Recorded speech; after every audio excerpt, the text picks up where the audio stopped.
Hello and welcome to Making Space in Africa, a podcast brought to you by the Space Generation Advisory Council and the 8th African Space Generation Workshop. Join me, your host, Dylan Burns, as we explore the key issues shaping the future of Africa's space industry, and let's discover how the sector is building capacity to compete on a global scale. When we think of space, iconic moments like Neil Armstrong's first steps on the moon or SpaceX's recent catch of a Falcon 9 rocket are often the first thoughts that come to mind. And this is understandably so. These achievements represent major milestones in our journey to conquer the stars. And more often than not, there are moments that once seemed impossible until they played out on our screens. But behind every rocket launch lies a complex web of risk that reminds us that, in reality, so much could have gone wrong, and that ultimately, these iconic moments are equally about our ability to identify and manage risk, as they are about sending people and objects into space. Managing risk in space is an intricate balancing act where success hinges on coordinating countless elements under extreme conditions. Every mission faces a range of potential hazards, from equipment malfunctions and unpredictable weather to space debris and human error. Each component must operate seamlessly with the others, and even the smallest failure can often jeopardize an entire mission. To manage this, space agencies and companies must be able to anticipate, assess, and mitigate a vast array of threats, and this requires a combination of technical expertise, risk management skills, and adaptability to effectively respond to risks which can often emerge in real time. For Africa's space industry, which has set its sights on developing its own launch and mission support capabilities, developing these skills is crucial. To help us explore risk management within the African context, it's my pleasure to welcome Olaoluwalotobi Thomas, the Chief Operating Officer at Space Redi, to today's podcast. Welcome, Olaoluwalotobi. Thank you for having me. Did I pronounce your name correctly? You got it about 86.2% correct. Well, by the end of the podcast, I'm going to aim for 100%. It's lovely to have you on the Nice. podcast. Thanks for joining us. Mm-hmm. Thank you. We've introduced this notion of risk management in space, but why don't you start us off with giving an introduction to Space Redi? What do you guys do, and why is risk management such a critical focus for your organization? Yeah, so the first part of your question about Space Redi, it's an aerospace startup company, and we're focusing on high-risk situations, as you alluded to, like we find in human spaceflight. And we're in that time where people want to travel very far and very fast in space, more so than we have in the past. And as you know, with greater distance from Earth comes more risk to the humans, such as the further we go, the less support we can get from Earth, which complicates everything. And even with the communication that we can get, it happens over very long timestamps. And we can't really be relying on very long communication timelines on a deep space mission when you got a time-sensitive task that requires immediate attention. So with that being said, one of our main projects is developing the support tools that would allow for any operator to make more confident decisions about who and what they send on a space mission to increase the mission success, preservation of human life, and equipment functionality. So yeah, we focus on risk management, and risk management, the second part of your question, it's really critical because it's one of the main gatekeepers of deciding if a mission happens or not. It's just risk management. So better understanding the risk to benefit ratio is really important. And the better we understand that ratio before a mission, the better, people sleep at night, lives are saved, and people get to keep their jobs. So it was interesting when you raised that point about, there's that time factor, that lag between receiving information, but then there's also the human element. So you can receive information, but unless you understand how to interpret that and read it and make sense of it, that information can be quite useless. So there's also that human element in risk management.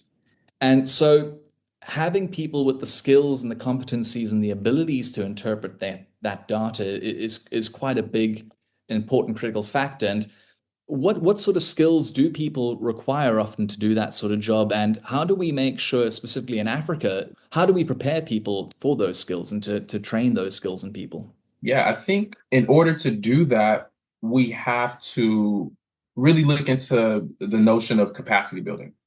And I think that it probably would be important that from beginning to the end of a problem, that we here in Africa have a good working understanding of how the whole problem works. So, for example, with right now we know that the space industry is opening up and more people that aren't the traditional government organization trained astronauts are going up to space. And one of the risk mitigation strategies that these government organizations would use is by selecting out the fittest and the people who have extensive knowledge and a variety of skills. So that was already a one layer of risk management that these government organizations were doing before. And now that we've opened up to commercial and people of all ages, 18 to 89 or however old and different physical fitness, a lot of more people are going to space. But at the essence of it, when we are embarking to the moon or even further, we are still going to try to select those who have a deeper understanding of the task. So I would say one way we can help or we can prepare ourselves in Africa is look at the type of missions that we want to embark on, the type of missions that other organizations from other companies and countries are embarking on, and then try to become very versatile in those skills. For example, the one of the more previous astronaut classes from NASA, I believe they had a person or two who didn't come from the traditional physics background. They were in oil and gas because one of the goals is to drill and do things like mining on the moon. So just whatever skill we have expertise on, hone in on that, and then we just apply it to space. And I think that's one way that will really prepare us, because if you are very knowledgeable in the task, you're probably the most suited to be able to face unforeseen challenges and think on the fly if you have a deeper understanding of a specific topic. So I want to pick up on that notion. And as Africa's space sector grows, capacity building is really going to be quite essential. So how do you see capacity building helping African companies and organizations prepare to manage these risks effectively? Capacity building, I think it's probably going to play the single most important role. You know, in order to manage any risk, we need to understand the risks that we face at every step of the way, and then take the time to develop the solutions for them. And you know, the people or companies that are most engaged with a problem often are the best equipped to solve it. And it's not always about money. And an example that I want to share is, say if I want to eat an amazing meal, I can go buy it, which would cost me some money. But let's look at why I would buy the meal in the first place. A lack of capacity to make the meal myself, time management, you know, and let's look at the surface layer of what I just said. I can buy the food. That means I need money. The benefit in the short term is a shorter wait, but the drawback is I'm now dependent on somebody else. If we go a layer deeper than that with capacity, I can make the food, but I need ingredients. So off to the market I go. Again, it's money. The benefit is that it's less money, but it's still money anyway. And the drawback would be there's a longer wait time. I have to make the food, negotiate at the market, etc. But then now let's go one last layer deep. I can grow the food and then make the food. So this potentially could require the least amount of money, but it requires the most knowledge of the issue that I'm facing and the longest wait time. So I think capacity building is the difference between independence and dependence. So bringing it back to what we can do in Africa is the companies that and the people in the companies in Africa that are most involved in a problem will be the most equipped to solve the issue. And it's so much better to have companies and people who can develop solutions, which is way more important than giving someone a one-off answer. So African companies have to be involved at every step of the process to be able to manage the risks that arise that we may not even see. So I think that's one thing we can really do is get more involved in every single step of the way. And that would be capacity building to help us to do it independently. What do you see as some of those immediate challenges that the continent faces when it does come to really tackling that capacity building and preparing itself to be able to work at every level, to be able to get involved and actually take care of the risks that the continent knows itself the best? I think the most pressing issue, and I've actually thought about this a lot, is I would say it has to be something between the connection between results from space exploration and public's awareness of it. And I think that if we're able to show in like a reasonable time frame the connection between cause and effect, the outcome probably would be like a major capacity step building forward. And what I mean by this is I have an uncle who works in water and wastewater technology all over the world, specifically in Africa. And between one of his trips, he told me that anytime he's helping people to have a more sustainable relationship with their environment, like rethinking waste management, the areas that he always finds the most success in are the small villages, not the big cities. And the reason why is because of that timestamp between the behavior change and the results that they immediately see.